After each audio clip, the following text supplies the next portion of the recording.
Hello everyone, welcome back to DynaKids. I hope आप अपनी जगह पर सेफ और हेल्दी हैं। आज से आप हमारी हर एक वीडियो के दो वर्जन्स देख पाएंगे, एक हिंदी और एक English. So if you are English viewer, please click on the link given in the description box and you be able to find the complete video in English.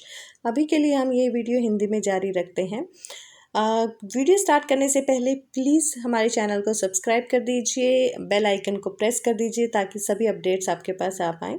सो इस वीडियो को start करने के लिए हमें कुछ टास्क कार्ड्स की ज़रूरत रहेगी। So here as you could see, मैंने यहाँ पर कुछ टास्क कार्ड्स बनाए हैं। इसमें से एक टास्क कार्ड लेते हुए हम अपने वीडियो को स्टार्ट करते हैं। जैसा कि आप देख सकते हैं, इसमें मैंने एक क्रॉस का साइन बनाते हुए स्लैंट पोजीशन में कुछ आइसक्रीम स्टिक्स प्लेस की हैं। सो द चाइल्ड देखेगा कि पहली लाइन जो है हमारी वो पिंक कलर में है, तो पहले वो इसे इस तरह से प्लेस करेगा। The second one is orange, जिसे वो इस तरह से प्लेस करेगा। इसके साथ ही हमें कुछ डायरेक्शन टास्क कार्ड्स की भी ज़रूरत रहेगी। तो जैसे कि आप देख सकते हैं, मैंने ये डायरेक्शन कार्ड्स बनाए हैं एक कार्डबोर्ड की मदद से।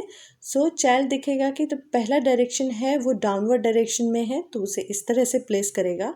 The another one is in left position, third जो है वो राइट की तरफ है, तो वो उसे उसी तरह से रखेगा।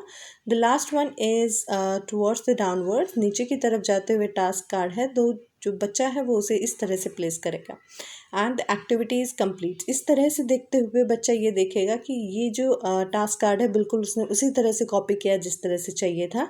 अब दूसरी टास्क कार्ड देखते हुए वो देखेगा कि जो पहली स्लैंट लाइन है वो ग्रीन कलर की है और जो दूसरी स्लैंट लाइन है वो पर्पल कलर की है, तो उसी तरह से प्लेस करेगा। नाउ जो डायरेक्शंस है वो हमारी चेंज हो चुकी हैं। सो द चाइल्ड देखेगा कि जो पहली डायरेक्शन है वो हमारी टुवर्ड्स राइट है, सेकंड जो है डाउनवर्ड्स डायरेक्शन में है, थर्ड हमारी लेफ़्ट में है और जो फोर्थ डायरेक्शन है वो हमारी अपवर्ड डायरेक्शन में है। तो इस तरह से वो इन सभी डायरेक्शन कार्ड्स को प्लेस करेगा। ये एक बहुत अच्छी एक्टिविटी है जिससे आप अपने बच्चे को डायरेक्शन सेंस सिखा सकते हैं। जब मैंने ये एक्टिविटी आमिश को करने के लिए दी थी तो उसने काफ़ी अच्छा किया। सो देखते हैं वो इस एक्टिविटी को कैसे करते हैं।